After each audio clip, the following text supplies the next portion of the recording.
Tänään tehdään kaikkien rakastama makkarakastike ja perunamuusi.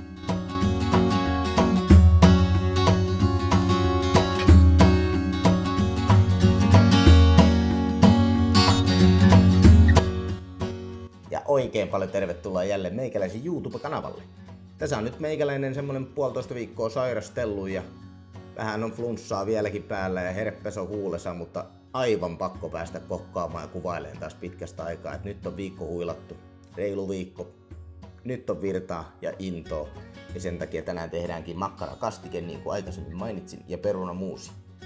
Ja tästähän tosiaan saa ihan suoraan periaatteessa jauhelihakastikkeen, makkarakastikkeen, nakkikastikkeen, perusruskeen kastikkeen, kermakastikkeen, kun lisää sitten kermaa vaan siihen. Eli tästä on on moneksi ja voin taata, että on ihan niinku timanttista. Mutta nyt ruvetaan hommiin. Mulla on täällä erilaisia raaka-aineita. Tietysti makkarakastikkeen pääraaka-aine eli HK sininen lenkki. Tää voi herättää mielipiteitä, mutta mä uskon, että moni on mun puolella, että makkarakastikkeen ainoa oikea makkara on HK sininen lenkki. Toki, kun viime jaksossa just puhuin siitä terveellisemmästä vaihtoehdosta, niin se voisi myös korvata pikkasen jollain lihasammalla makkaralla, niin siitä saisi vähän proteiinipitoisemman tästä kastikkeesta. Mutta sitten täältä löytyy sitten perunamuusin maitoa ja suolat, pippurit ja täällä on perunat jo valmiiksi kuorittu vedessä. Sitten löytyy vehnäjauhoja, soijaa, pippurit, suolat, sanoinko mä ne jo, taisin sanoa. Ja sitten tossa on vähän yrttejä, katsotaan mitä niillä tehdään. Ja sitten sipulit, sinapit, lihafondia ja voita. Mä nyt aloitan tän homman sillä, koska tää nyt ei vaadi mitään ihmeellistä. Mä vien nämä perunat tänne kiehuu. Ne tulee tohon levylle ja sitten levy vaan päälle. Sitten me ruvetaan valmistelemaan meidän makkarakastikkeen raaka-aineita, eli tuolta HK sininen plö. Pari tommosta lautasta tohon, mihin saadaan sitten valmiit tuotteet laittaa. No HK sinisestä tietysti otetaan toi kortsu pois päältä ja tänne voi vetää tästä suoraan vaikka halki, kun no muutenkin se halkastaa, niin saadaan noin kortongit tosta näppärästä. Sitten mä vedän ne vielä tollain, koska tätä syö toi meidän pienempikin. Niin vähän tollain pienemmäksi vielä ja eli halki ja sitten tosta vaan.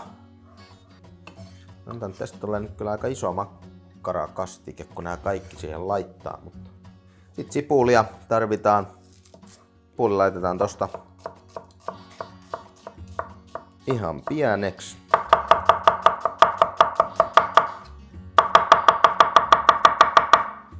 Noin. Toinen vielä.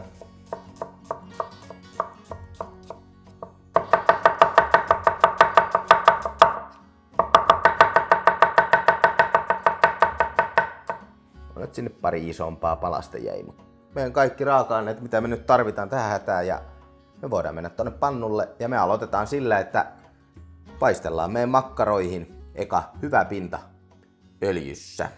Mutta follow me. Noin. Sit vaan tohon. Mulla on nyt tässä, paistoin aamulla munakkaan tässä samalla pannulla, mutta tulkoot sitten munanmakua vähän kastikkeeseen tai makkaroihin. Ei haittaa, pistää pikkulorausöljyä ja levy päälle ja oho, sammutin koko levyn näköjään, pistää perunat takas kiehu. Mutta joo, mitäs muuta me tarvitaan? Nuolia on tärkeä. Tärkeä, että saadaan kaikki maut aina irti tosta pannusta. Makkarat sinne.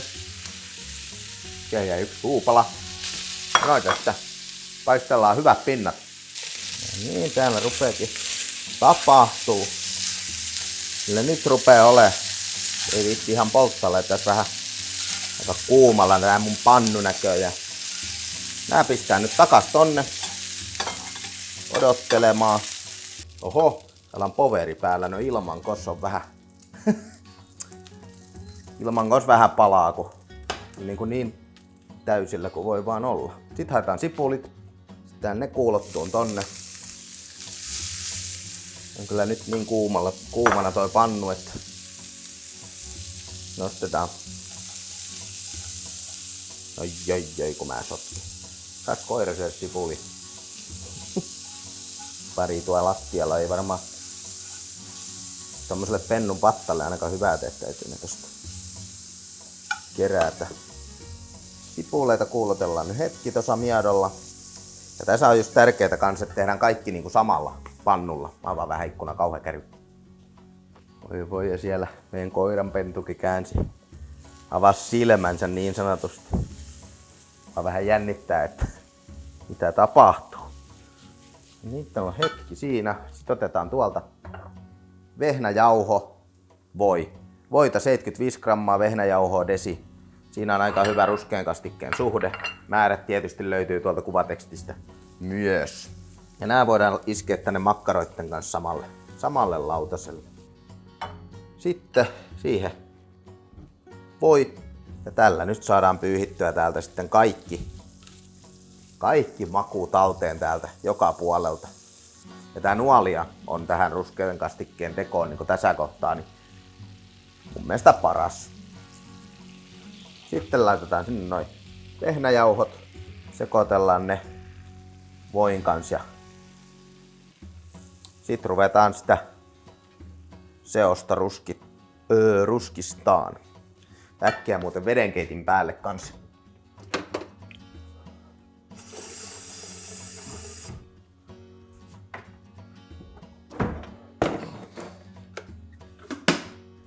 Ja vedenkeitin siksi, että kun ruvetaan tähän lisää vettä, niin se on kuumaa se vesi, niin ei jäähdy turhaan tää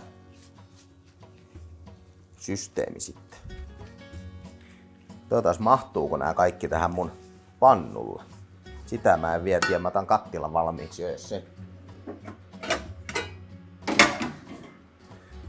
Jos rupeaa näyttämään siltä, ettei mahdu, niin pistetään se tonne. Käännellään ja pyöritellään ja odotan. Voi persee. Ai. Odotellaan, että se ruskistuu, mutta ei pala. Nyt se rupeaa näkee selvästi, että se rupeaa toi väri muuttuu. Sitä voi välillä nostaa pois tosta, jos näyttää, että pannu on menossa liian kuumaksi. Niin moni rupeaa tässä kohtaa jo hätäilee ton veden kanssa, mutta anna vielä hetki. Anna hetki. Nyt se varmaan rupeaa olemaan aika lailla siinä pisteessä, että siihen voidaan lisätä vettä seuraavaksi. Ja seihän me otetaan sitten tuolta toi vispilä käyttöön. Ostaan se hetkeksi ton sivuun, niin mä oon työvälineet. Eli vettä ja vispilä. Ai sahkeli, oli kuuma, kun tuossa on toi metallinen kohta.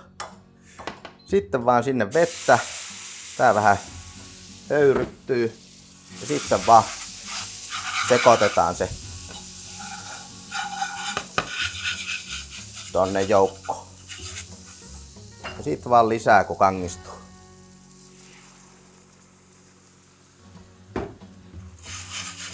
Mä oon kyllä niin kova poika sotkemaan, että voi Jeesus. Täällä aina kun kuvailee, niin tää toi jotenkin tää tuo sen oman paineensa tähän. Oho.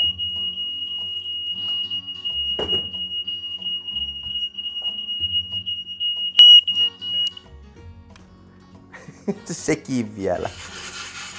No täällähän on kastike valmis.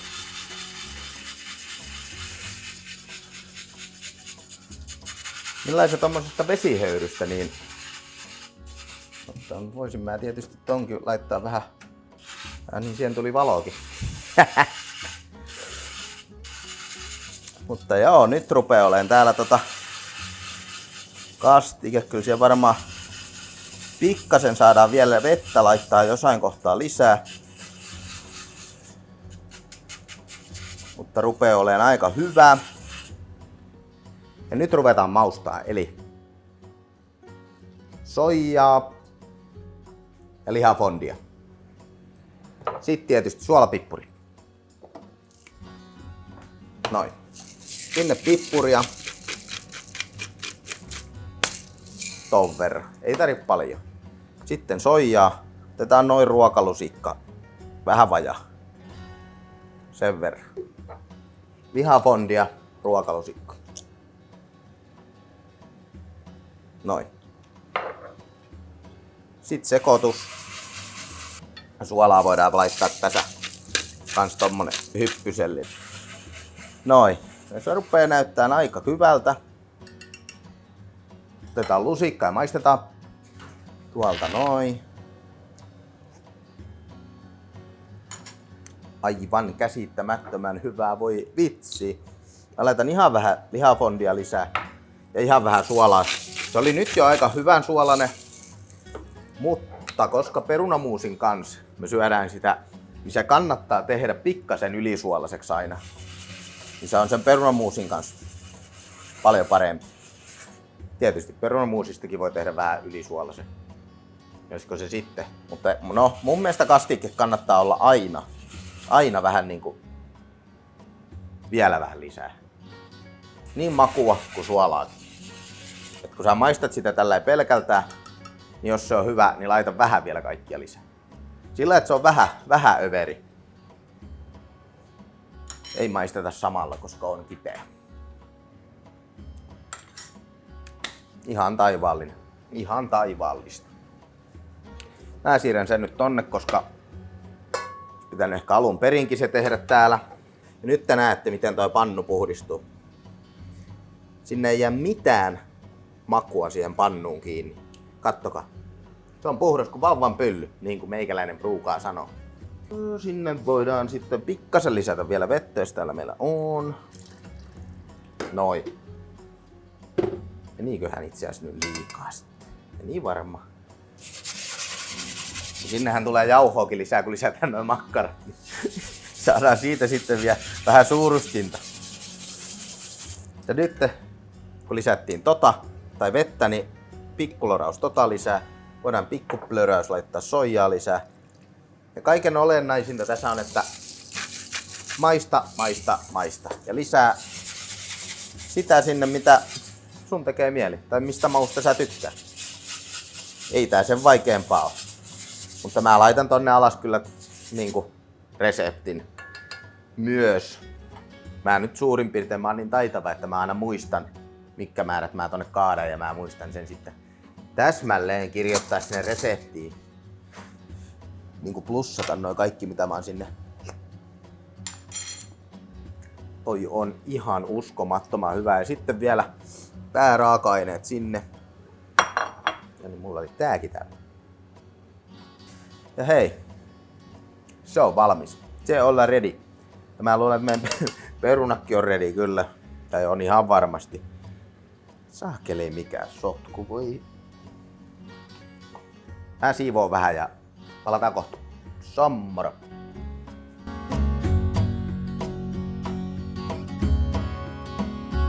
Ekana tietenkin siivilöidään. Noin. Meidän kannattaa hetken antaa tuossa höyrystyä. En tiedä miksi, mutta siihen on syynsä. Eihän siihen ollut syytä. Ja sitten kaikista paras väline tähän olisi semmonen perunaprässi. Mutta mulla ei semmoista oo, joten mennään tämmöisellä vanhan liiton. Tai vanhan liiton on itse asiassa se, missä on vaan ne, tiedätte, semmoset vähän niinku semmonen paksu rautalanka tossa. Niin se on oikein se niinku vanhan liiton. Mutta sähkövatkainta esimerkiksi ei kannata käyttää missään tapauksessa, koska se sä vaivaat silloin liikaa sitä perunaa ja se tärkkelys, joten niinku erottuu se sit vai mitä siinä tapahtuu, mutta siitä tulee liisteriä, jos sitä vaivaa liikaa. Joten ei kannata ikinä sekoittaa, vaan kannattaa niinku painella sitä perunamuusia. Ja jos joutuu niinku sekoittaa, niin sillä kevyesti, niinku jos perunaprässillä painaa ja maito sinne joukkoon, niin nuolialla kevyesti nostelee, ei mitään semmoista kauheata vatkausta. Mutta nyt me painellaan noitosta ensin muusiksi nämä pelkät perunat. Yksi mikä kans ehkä kannattaisi tehdä on se, että lämmittää ton maidon mikrossa tai liedellä, jotta se ei sitten viilennä tätä muusia, kun sen tuohon lisää. Mutta mulla se on ollut tuossa pöydällä nyt huoneen lämmössä, niin se ei ole kuitenkaan ihan jääkaappi kylmää. Noin. Sitten me otetaan voita. 12,5 grammaa. Ehkä vähän enemmän. Mutta ruskeaseen kastikkeeseen meni jo niin paljon, niin ei laita tonne ihan kauheasti. Ja sitten viime videosta oppineena meillä oli kilo perunoita, kuorittuna ehkä noin 800 grammaa. Siitä kun me lasketaan prosentin suola, saadaan 8 grammaa. Ja kun heitetään vähän päälle, niin 10 grammaa. Eli nyt kun meillä on tuo voi, niin teelusikka 5 grammaa. Kyllä me peruna tarvii aika paljon, niin heitetään tää 10 grammaa suolaa, koska siihen tulee maitoa ja muuta nestettä. Tää me laitetaan nyt sekaisin. Toi voi saadaan tonne sulaa. Onneksi meille tulee maitoa ja muuta nestettä. Ei siihen muuta nestettä kyllä tule. No, aivan sama. Sitten kun voi on tänne niinku sulanut, niin voidaan lisätä maitoa. Ja täällä ei oo kauheasti, mutta ei sitä maitoa loppujen lopuksi tähän kauheasti mene. Reseptissä lukee oikein määrä. Nyt on desi puolitoista, noin. Puolitoista desiä. Heittäisin aika bueno määrä. Ja tämmöisessä kotiarkimuusissa tämmöiset pikkukrowit, sattumat tuolla, ei tee yhtikäs mitään. Sehän sitten menee niinku, se on perunapyree sit, kun se on ihan semmoista silkkistä. Se menee sitten tonne ravintolapuolelle. Mutta sitten, oi vitsi, ruskeasta kastikkeesta unohtui sinappi. Ehkä se voi vielä laittaa sinne. Eli normi disoni ehkä parempi, mulla nyt on tätä karkeata, mutta tääkin käy. Niin tommonen teelusikallinen tohon määrään niin on aika hyvä. Hyvä tullo, taikka tuli jo. Tää on ihan jäätävän kova setti, voi taivas. Ja sitten ruvetaan maustaa. Eli normaalisti tässä on niinku valmis muusi. Ei tässä mitään. Voidaan se suola vielä tosta tarkastaa.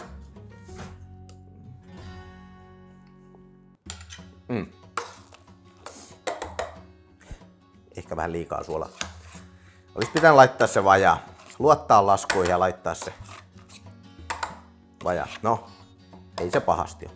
Mut sitten, tätä voi ihan hyvin maustaa. Ja nämä kuivamausteet on todella hyviä. Eli heitän sinne persiliaa, puoli ruokalusikallista. Ja sitten mun mielestä niin kuin paras, mikä sopii tähän muusiin. No paras on ehkä muskottipähkinä. Muskottipähkinä sopii erittäin hyvin. Sitä nyt ei laiteta, koska nyt ei vaan sitä laiteta. Rakuuna on toinen. Eli sitä semmonen puoli ruokalusikallista. Ja kirveliä heitetään 1/3 ruokalusikallista. Noin. Ja nyt sulla on siitä perinteisestä muusista poiketen vähän tämmönen erilainen.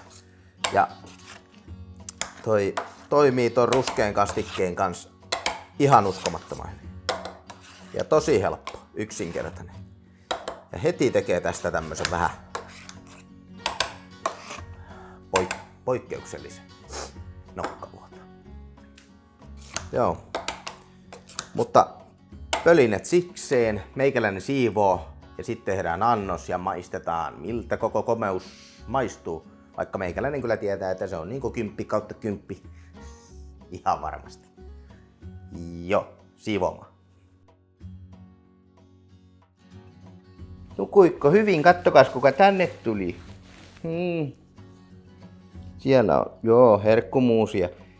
Ja tuo ruskea kastike, niin mä tiedän, että se on sulle maistus, mutta se ei oo sulle. Hei, ei purra. Me lähdetään nyt kuule pissakakille tohon ulos. Joo. Noin, kyllä nyt on tarpeeksi siistiä. Ja siinä meidän makkarakastike. Tuolta otetaan meidän pottumuusi. Tosta muusia, pikku kasa noin. Ja sitten tehdään siihen pikku tommonen kuoppa, niin kastike pysyy paremmin. Noin. Ja tuolta sitten aivan mieletöntä makkarakastiketta. Voi vitsi, en oo tehnyt siis, en muista koska viimeksi. Maistetaan vaikka, varmaan jokainen meistä tietää, että on makua. On makua. Tuo on niinku kotiruokaa parhaimmillaan tää ruskea kastike mun mielestä. Tää on niinku saakeli hyvä. Täytyy kyllä myöntää, että perunamuusi on vähän liian suolainen ehkä, mutta tää no siinä ja tosa. Siinä ja tosa kyllä. Mutta joo. Mä menen syömään tän tonne pöydän viereen loppuun. Ja me nähdään sitten seuraavassa videossa. Muista painaa peukku ylös tai alas, ottaa kanava tilaukseen. Ja muista seurata Tyyneen sekä meikäläistä Instagramissa. Tyynellä on oma tili. Ja meikäläinen tekee sinne semmosia hassutteluvideoita. On aika monipuolinen kaveri. Niin kuin tuutte huomaan, kun otatte sen seurantaa, mutta ei mitään. Me nähdään ensi videossa. Sammora!